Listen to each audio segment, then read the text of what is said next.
Just go with it. That's it. Shalom Chavrim, I'm Stephen Ben-Nun. You're watching Israeli News Live. We have special guest, Brother Paul Begley, on with us from Paul Begley Prophecy.com. Paul Begley YouTube channel as well. Brother Paul, so good to have you with us here today.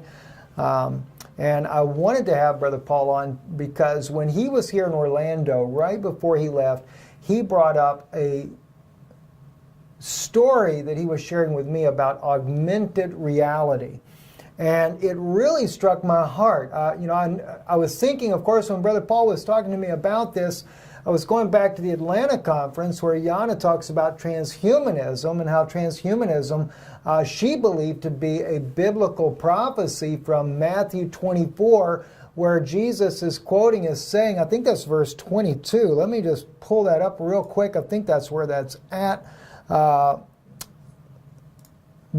Let's see. And except those days should be shortened, there should be no flesh saved, but for the elect's sake, those days shall be shortened. Now, we realize that there's multiple ways that the scripture and prophecy can be fulfilled, but what Yana was looking at on that, Brother Paul, was that if there's no flesh would be saved, could that be because there would be transhumanist people on the earth and we would be running out of real human being souls? And then you bring up this whole idea of augmented reality.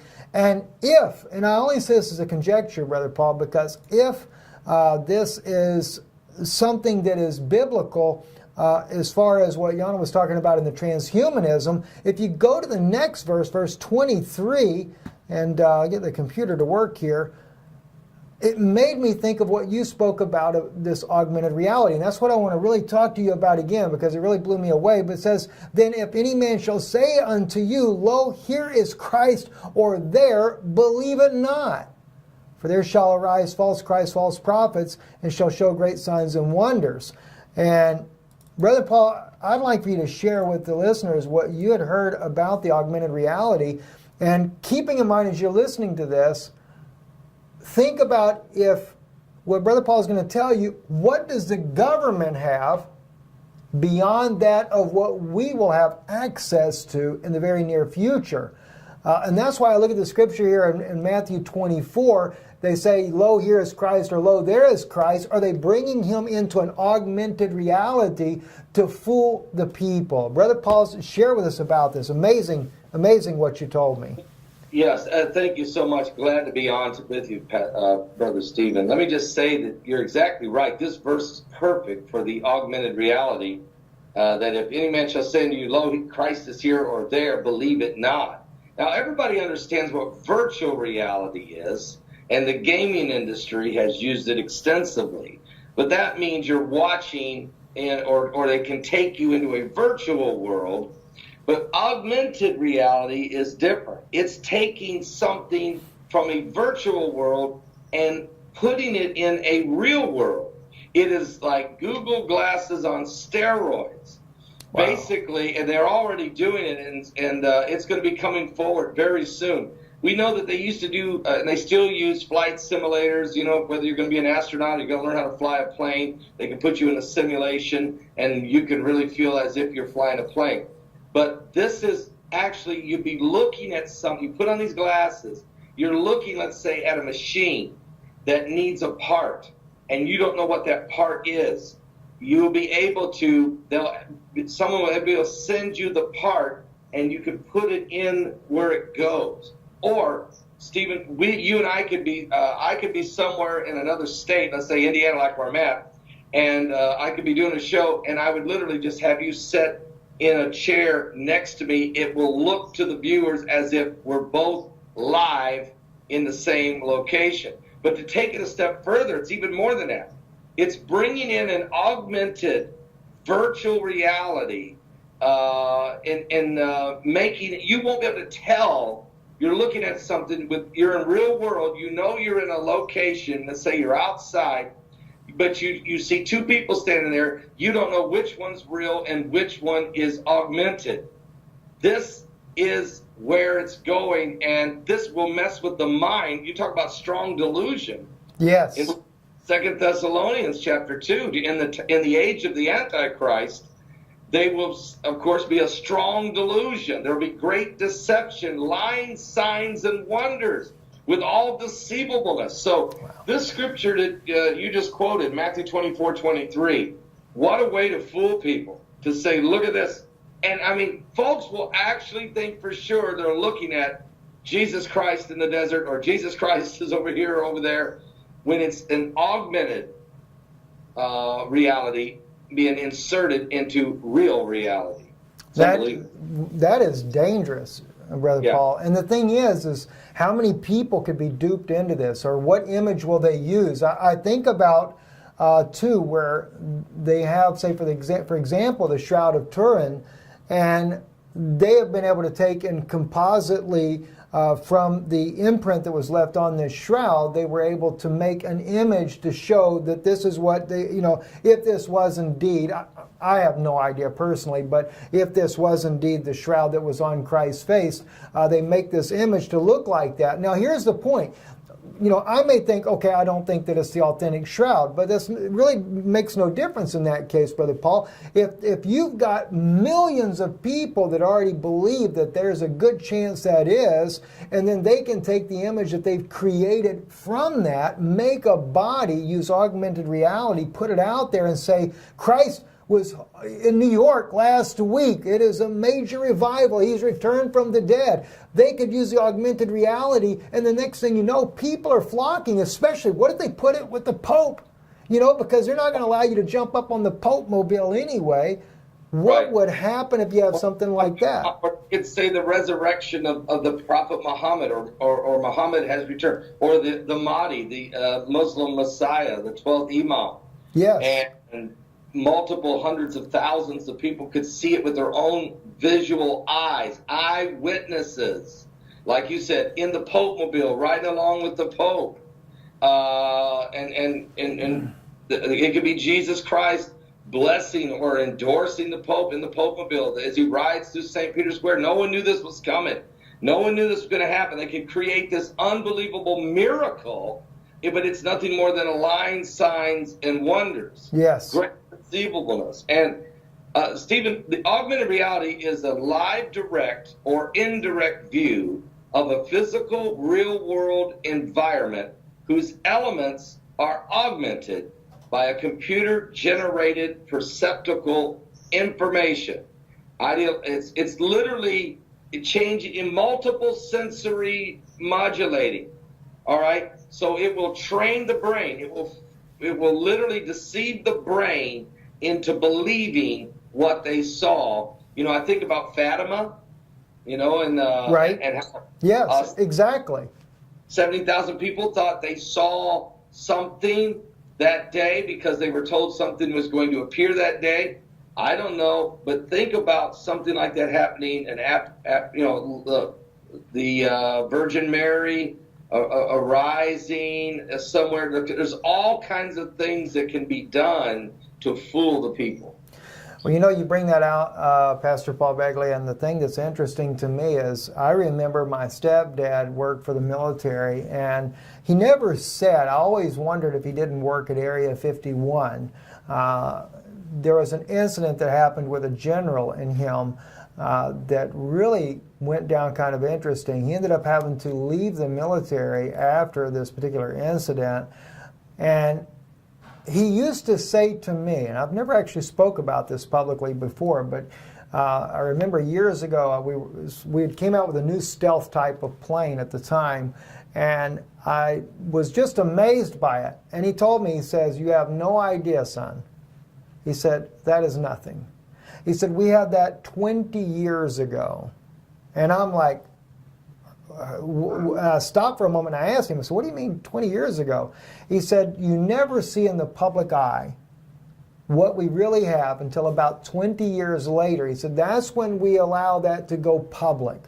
And then we think about, and of course we know technology is going much faster, so perhaps maybe not 20 years in a case like this with augmented reality, but let's say maybe 10 years or 5 years ago, they already had this. Maybe when the Fatima, this miracle was happening, or supposed miracle, maybe they were already using augmented reality. I know personally, Pastor Paul, I know personally a couple of the men that are involved in testing the technology of Apple's iPhones, and we have iPhone 8 right now. Well, these guys are already using iPhone 10. Right. They're always 2 years ahead of whatever you have, because back when we had the iPhone 4, they had the iPhone 6, and people would ask him, what do you got there? He said, what's iPhone 6? What do you mean iPhone 6? We do the prototype testing. So, so what you're talking about, that's what I'm looking at. I was talking, Heidi was getting a new phone because her plan was up, and she actually got the Google 8, I think is what she got, was the Google 8. And I have a Samsung 7. And my wife, Heidi, looked right at the guy and said, what's the next greatest innovation and information coming? He said, augmented reality. It will be on your phone.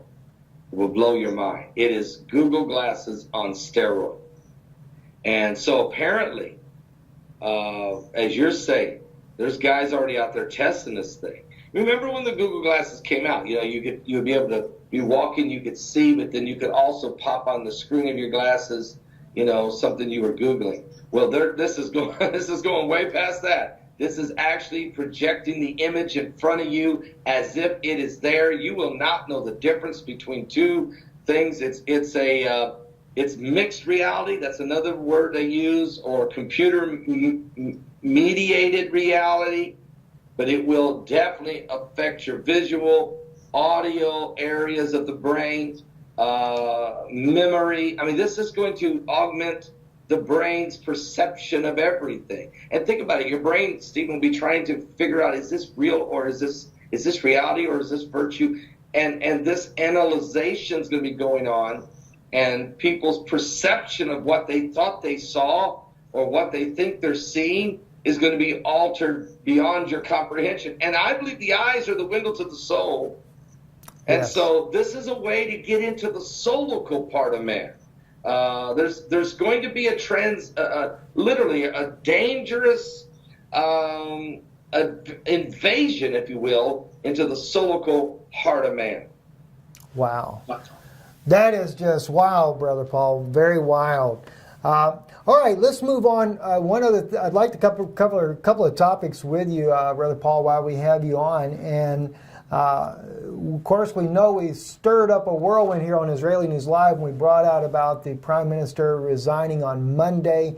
And this, of course, though there's a lot of people that don't believe it, and as we stated on Israeli News Live, we didn't want to see that happen, especially in light of the situation that was going on in Israel right now. There's a lot of tensions. Right now we're dealing with Gaza.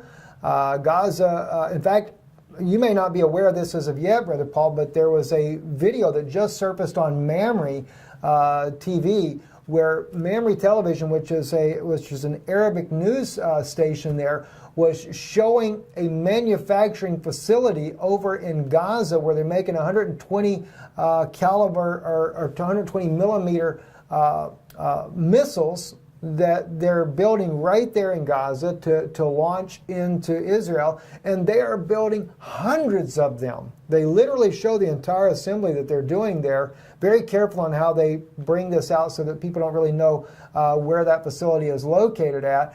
But and also it puts the residents that live in Gaza at danger too, because when Israel has to respond to knock out the targets, there is going to be collateral damage, just no way around it. And you would think that the people in Gaza would have enough sense to wake up and say, look, quit shelling Israel. But not only that, Brother Paul, we've got the dispute now with Hezbollah over Area 9 and the drilling process off the coast of Israel and Lebanon. And Hezbollah saying that they're going to defend their rights for drilling exploration there. We have Russia talking about putting in a military base, or at least making an agreement with Lebanon to be able to port their military ships there, also using their air runways. We have Syria. We'll go to Syria separately, but we have the danger of Iran and their proxies inside of Syria with Israel. And we just had some Simon Tov here on Israeli News Live this morning, or was it yesterday morning? I forget which day. I think it was yesterday, actually.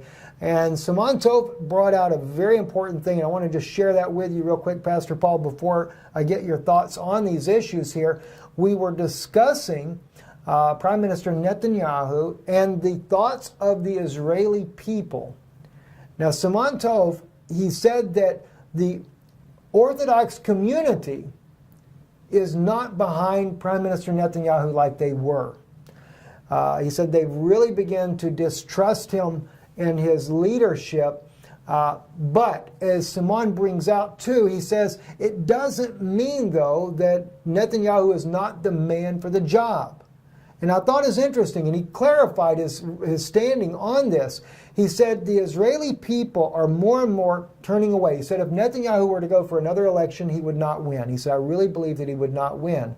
He said, but, he says, what is it? He says, when I say he's the man for the job, he said it's not that he will do something good, but the thing that he is going to do is what will usher in the coming of the Mashiach, the Messiah. He said, in other words, what I'm saying, brother, is that he's going to create a situation for Israel where the enemies of Israel are going to attack Israel. He said it's not the right thing he's doing, but yet in the sense of a biblical prophecy, he said the only way you will ever get the Orthodox community or the Israeli people to go to their knees and truly seek for the coming of the Messiah is when we see the scripture being fulfilled where 2/3 of the nation are killed as a result of the attack of the enemy. And he says, I do believe that he is the man for the job. He said he will cause those nations to come against us before God is finished with him. And that just blew me away. I've said for years too, Brother Paul, that this whole thing about a two-state solution, that the only way they'll ever make it happen is when using Israel to push a war with its neighbors that will bring a war against them, that will force the Jewish people out of the areas that they don't want them in, that would allow them to carve up the land, and this all would happen. All right, Brother Paul, let's get your insights on these things. Great information from Samato. Well, you know, in Matthew 24, where you were at, just before you get to will there be any flesh saved, there is a period of time right after the abomination of desolation when it says that let them which are in Judea to flee into the mountains. Okay, let them which are on the housetop not come down to take anything, neither let them which are in the field return back and take his clothes. And woe unto them that would child them to give suck in those days. Pray that your flight be not in the winter. Okay, we know that this is the Jews that are in Judea and Samaria have to flee. That's the West Bank. Yes. Which, oh, by the way, Rabbi Yehuda Glick is their representative in the Knesset. Yes, he is. Which is quite ironic. But there's going to be a time like never before. Great sorrow, great woe. I mean, we could call it Jacob's troubles if we went to Jeremiah chapter 3, I think it is. But one thing's for sure, something's happening. The surrounding of all the nations. But Brother Stephen, just a few days ago, there's been a phenomenal discovery. This may be the hook for the jaw that it talks about in Ezekiel 38. Zion Oil and Gas just discovered, an American company owned by John Brown, just discovered the absolute largest amount of oil and gas in all of the Middle East. And guess where it's at? Megiddo. It's in Megiddo. Yes. I mean, that's Armageddon. That's the battlefield. So Zion Oil and Gas, a Christian company that believes in the blessing of Israel. And the reason John Brown did this is he had a vision from the Lord. He lives in Michigan. He had a vision from the Lord to help Israel become self-sufficient and economically independent. And the Lord told him to go and find the oil. Now, this was back in 1988. He has been searching. Of course, they had found oil and they found gas, and he does in different places of the world. But primarily was focused on Israel. And he has just announced this discovery. It's so large, it's so mammoth, that his stock went up 87% on the big board in the NASDAQ. Anyone who owns stock, it went through the roof because of the enormity of this gas and oil. And this may be the hook. that brings these enemies. This brings this attack, Brother Stephen, to try to destroy Israel. And then that may, and look, Benjamin Netanyahu's the prime minister. Who knows what else goes on? He's shaking. Remember, he's standing in Munich, Germany yesterday with a piece of the Iranian drone, shaking it in their face, and says, you don't want to test the resolve of Israel. And Iran is firing back. You don't want to deal with the response if you do this. I mean, it's getting dangerous, but it is biblical prophecy. It's the cup of trembling. It's Zechariah 12. It is coming to pass before our very eyes. And this might be what causes the parting of the land. There's a prophecy that you have talked about, and I've talked about, especially when John F. Kerry, the former Secretary of State, when he was trying to put together that 9-month peace agreement, where it says that in Rebekah's womb was twins. That's right. Two nations and two manner of people. And every time I think, well, maybe they're not going to do a two-state solution. Yehuda Glick slammed his desk and said, no, it's not going to happen. I can't help but go to the Bible. There's two nations. They are going to be formed. And whether we like it or not, even though God said, don't part my land, it's apparent that there will be a parting of the land. There will be a dividing. It looks as if that's where we're going. Well, you hit it, I think, on the nail on the head in this case here, Pastor Begley, when you brought out this Megiddo oil discovery. And of course, it came out in the news today as well that Israel has just signed the largest ever natural gas and oil agreement with Egypt. Now that was something that we were discussing with Simon Tov yesterday, and of course they hadn't come out with the deal on that yet. But Simon Tov said what's interesting, he said they're pushing for a one state. He says, because why? He said Israel is working with the regional powers, including Saudi Arabia, Egypt, and Jordan. And he said right now, he says, we have bombers, Israeli bombers sitting on Saudi runways. He said, ready to go after Iran. And of course, we already knew that Israel, and I haven't really covered it that extensively yet, that Israel is working with the Egyptian government and has been bombing ISIS militants inside of the Sinai Peninsula. And then you bring this out about the Megiddo discovery. Yes. You know, that makes more sense than why Russia is sending their envoys to Lebanon, because if there's oil in Megiddo, if you get up there to southern Lebanon there and you begin to drill there, you may tap into that same reserve. It may spread under like a spider underground. And I think this is why Russia, because, you know, the thing is, at the end of the day, Pastor Paul, all these nations, whether it be the U.S., whether it be Russia, whether it be Iran, whether it be France, Germany, they're all after one thing, and that's for the last remaining oil deposits and reserves on the earth. And they all are right around Israel, Lebanon, and all these places here. It's going to be a knockdown, drag-out fight, and it's coming. I'm afraid it's coming sooner than what we really want to see. And Stephen, Brother Stephen, if you look here, you got, Saudi Arabia's got a lot of oil. Right. Russia's got a lot of oil. Iran's got a lot of oil, but they're pumping it out like mad. And this is the largest oil reserves in the world, sitting in the valley of Megiddo, where the biblical battle of Armageddon is going to happen. And we've got birds that are migrating to Megiddo now. It's the largest migration of vultures in the history of the world. They come every year. Why? The Bible says that they're going to be summoned, where the carcasses are, where the eagles be gathered together. It tells you there's going to be a battle in Armageddon that's going to be so bad it will take 7 months to bury the dead and 7 years to get rid of the weaponry, which is no doubt some type of radiation weaponry. And it'll be incredible battle. And it says in Ezekiel 38, it tells you the Fab Five nations and others that will be involved in this invasion of Israel in Megiddo. And there's no reason. I've been there. You've been there. I've been there several times. You've been there. And every time I'm there, I stand on Mount Carmel or I stand over on Mount Megiddo, and I look at the Valley of Armageddon, I call it, and I look at it and I say, why? Why would you come here and fight? I don't get it. Now I get it. The largest deposit of oil in the world. Look what's going on right now in northern Syria and where the Kurds are. Look what's going on. Rex Tillerson striking deals to back off Turkey. Syria's sneaking in there saying, hey, Kurds will help you. Why? It's about the oil that's up there. It's unreal. But think about it. When they tap this oil well and gas, it's going to come out of Megiddo. It's going to be so enormous. Everybody's going to want to get their hands on it. And it's unbelievable. I think we're so close. These biblical prophecies are coming together so fast. We can't keep up with them. You know, this may be, Pastor Paul, exactly why the different nations have positioned themselves all in the Middle East to begin with.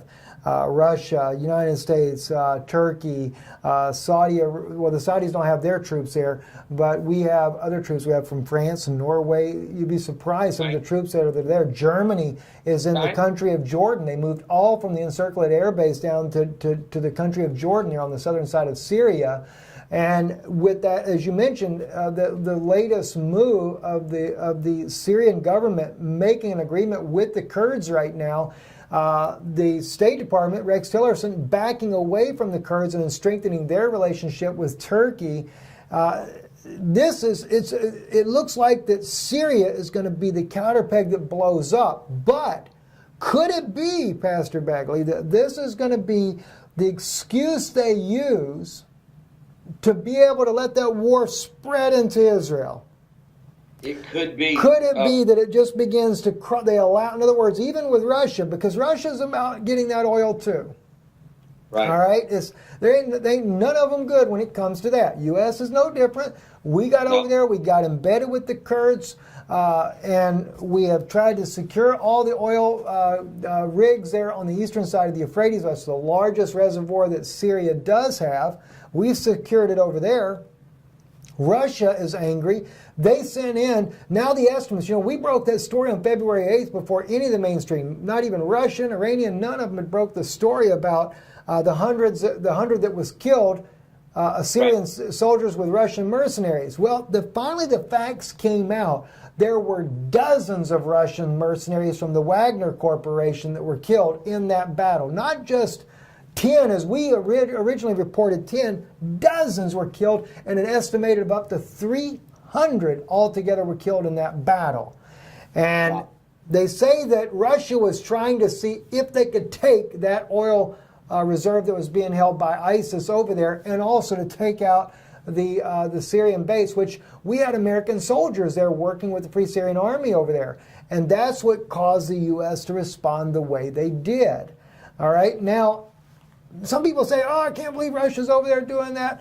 Okay, Russia's no better than the U.S. We have Blackwater, and we do stuff, and the Russians learn from the Americans, and they're both using their proxy fighters, their contracted soldiers to fight in different battles so that they're not considered head-on in a confrontation to avoid nuclear war. I've seen in Ukraine, I've seen Russian mercenaries being used from the Wagner group in Ukraine to battle against the Ukrainian government for Donetsk and Luhansk. I've seen the actual video footage of American soldiers wearing Ukrainian uniforms, couldn't speak a lick of Russian or Ukrainian language, only could speak in English, good old American Southern English, being filmed. They're part of Blackwater. And they were fighting against Donetsk. So it happens all over the world. But it's all, Brother Paul, it's about that oil. And as you're bringing out here with this huge discovery that's just been made there in Megiddo, like you said, there's the hook. It's not that they want, that's why we see the hook, they don't want to go against Israel. But then at the end of the day, they're all going to battle it out. And I think that even the United States will battle it out as well. And it may cause collateral damage and kill Israelis as well. But it's not going to matter at that point. Everybody wants to get their hands on that. And what if Obama ends up back in the White House? Or what, heaven forbid, what if something happens to Trump? You already know, Pastor Paul. I mean, we saw it. You saw it for yourself when Roger Stone says they got 3 different plans. They've already tried one, and that didn't work. They're on phase 2, and if phase 2 doesn't work, he said they got phase 3. And this is a man that loves President Trump, but he knows what the deep state is out to do. They want him out of the office and to try to take over. And that's not good. That's absolutely true, Brother Stephen. There's no question that the deep state has feverishly worked to remove President Donald Trump from the White House. The Russian collusion confusion story it's not selling with the American people. Obviously, Trump did not go into collusion with Russia to try to make sure he won the election. And these 13 Russians, which is a nice Illuminati number, these 13 Russians that are being charged for doing what? A few ads on Facebook? You know what their total amount of money these guys spent? As a matter of fact, two of the guys on the list, they don't even know why they're on the list. Even the sources that work for Mueller are saying, wait a minute, who, Victor who? That was two of those guys weren't even in the details. They spent $40,000 total on Facebook. The Democratic National Committee spent $81 million just with Facebook. So $40,000 worth of ads by 13 Russians did not convince the American public who to vote for in the election. It's a joke. It's a farce. It's a fake dossier. And that's how they got the FISA. They got the FISA warrant to chase down poor little Carter Page and to say he might be a potential agent, Russian spy, and then they could go after the next three levels of people who might have been connected. This was orchestrated by Barack Hussein Obama, and it was to put Hillary Clinton in power one way or another. If she couldn't win the election, then they have to impeach the president. If they can't impeach him, then they have to use Article 25 and say he's mentally deranged. If it isn't Article 25, then it's assassination, potentially could be the plan. So we got to pray and cover the president, his family, the vice president, his family. The Christians are being persecuted. Vice President Mike Pence is being called mentally ill for talking to Jesus. I mean, it's getting crazy what's going on out there. Jeez. And now the attack on the Second Amendment, the right to bear arms.